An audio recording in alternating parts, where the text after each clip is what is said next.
तहत तंजावरचे तहत पेशावर अवघा मुलुकचे आपला असे म्हणणारे छत्रपती शिवाजी महाराज।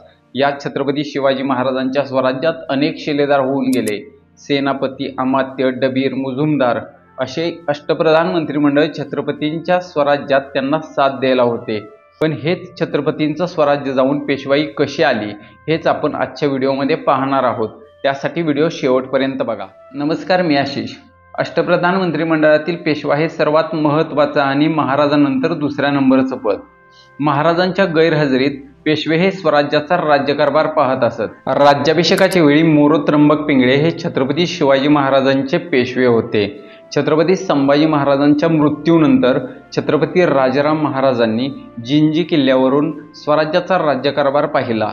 याच काळात छत्रपती संभाजी महाराजांची पत्नी येसूबाई आणि मुलगा शाहूराजे यांना मोगलांनी कैद केले होते। एकीकडे चारी बाजूंनी घेरलेलं स्वराज्य आणि दुसरीकडे हेच स्वराज्य छत्रपती राजाराम राजे आणि ताराबाई यांनी मोगलांशी झुंज देऊन टिकवून ठेवलं होतं। संताजी घोरपडे आणि धनाजी जाधव यांसारखे वीर योद्धा यांना साथ देत होते। पण इसवी सन 1700 मध्ये वयाच्या अवघ्या 30व्या वर्षी राजाराम राजे यांचा मृत्यू झाला। छत्रपती संभाजी महाराजांचे पुत्र शाहू महाराज हे मोगलांच्या कैदेत असल्यामुळे स्वराज्य सांभाळण्यासाठी ताराराणी यांनी स्वतः पुढाकार घेतला।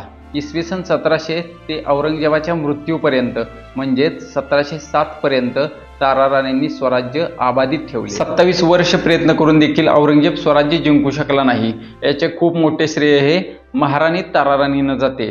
औरंगजेबाच्या मृत्यूनंतर छत्रपती संभाजी महाराजांचे पुत्र छत्रपती शाहू महाराज यांची सुटका झाली।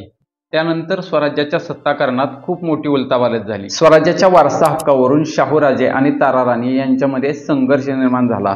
याच वेळेस काही लोक शाहूराजे तर काही लोक ताराराणी यांच्या बाजूने होते। आपल्याला विश्वास बसणार नाही, पण या दोघांच्या सैन्यामध्ये खेड येथे लढाई देखील झाली होती आणि याच लढाईमध्ये ताराराणींचे सरसेनापती धनाजी जाधव यांनी ऐनवेळी शाहूराजेंची बाजू घेतली आणि खेडच्या लढाईमध्ये महाराणी ताराराणी यांच्या सैन्याचा पराभव झाला। सातारचे शाहू यांच्या हातामध्ये स्वराज्याची बरीचशी सूत्र आली। याच दरम्यान 1718 मध्ये महाराणी येसूबाई यांची मोगलांच्या ताब्यातून सुटका झाली। शाहूराजांनी साताऱ्यामध्ये येसूबाईंचे जंगी स्वागत केले। पुढे काही दिवसांनी महाराणी येसूबाई यांच्या पुढाकाराने छत्रपती शाहू महाराज आणि महाराणी ताराबाई यांच्यामध्ये वारणेचा तह झाला। या तहामध्ये 1707 पासून चालू असलेला छत्रपती घराण्यातील संघर्ष हा कायमचा संपला आणि पुढे जाऊन सातारा आणि कोल्हापूर अशा दोन गाद्या निर्माण झाल्या। साताऱ्यात शाहू महाराज तर कोल्हापुरात ताराराणी यांनी कारभार सुरू केला। याच काळात सातारकर थोरले शाहू महाराज यांनी बाळाजी विश्वनाथ भट यांची पहिले पेशवे म्हणून नेमणूक केली।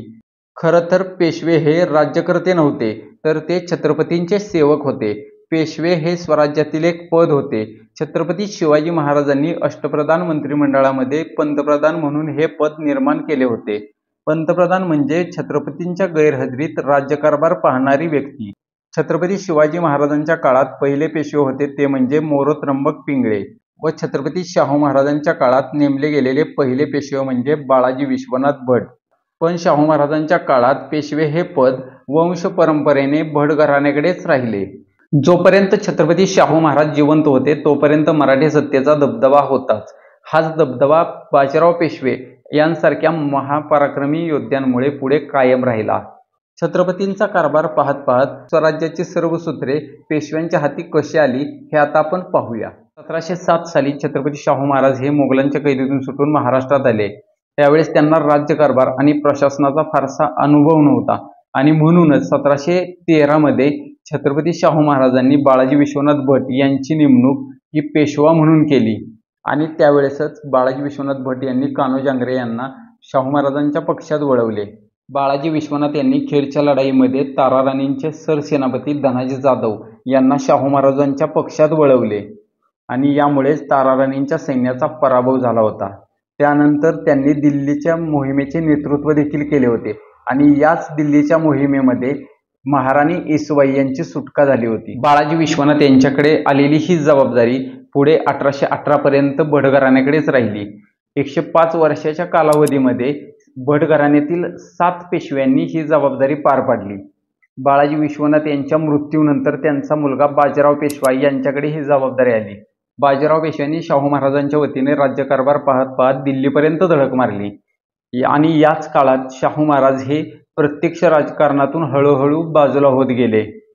बाजीराव पेशवे जरी शाहू महाराजांच्या शब्दाबाहेर नव्हते तरी संपूर्ण राजकारण हे पेशवेच करत होते. त्यामुळे छत्रपती हे अलिप्त होत गेले. बाजीराव पेशव्यांच्या मृत्यूनंतर त्यांचा मुलगा नानासाहेब पेशवे यांच्यावरती पेशवेपदाची जबाबदारी आली. नानासाहेब पेशव्यांवरती छत्रपती शाहू महाराजांचा पूर्ण विश्वास होता आणि त्यामुळे छत्रपतींऐवजी पेशवेच राज्यकारभारात हस्तक्षेप करू लागले आणि त्यानंतर मराठा सत्तेचे केंद्र हे सातारा न राहता पुणे झाले. पुढे डिसेंबर 1749ला शाहू महाराजांचा सातारामध्ये मृत्यू झाला आणि त्यानंतर पेशव्यांनी सांगोला करार करून अधिकृतरित्या स्वराज्याची सर्व सूत्रे आपल्या हातात घेतली. सांगोल्याच्या तहामुळे पेशवे हे सत्ताधारी बनले तर छत्रपती हे नामधारी बनले. पुढे पेशवाईच्या उत्तर काळात इंग्रजांची ताकद वाढू लागली आणि 1818मध्ये पेशवाईचा अंत झाला. तुम्हाला ही व्हिडिओ कशी वाटली हे कमेंट बॉक्समध्ये कमेंट करून सांगायला विसरू नका आणि ही व्हिडिओ अधिकाधिक लोकांपर्यंत पोहोचण्यासाठी व्हिडिओला लाईक आणि शेअर जरूर करा. चॅनलवर नवीन असाल तर चॅनलला सबस्क्राईब करा. धन्यवाद.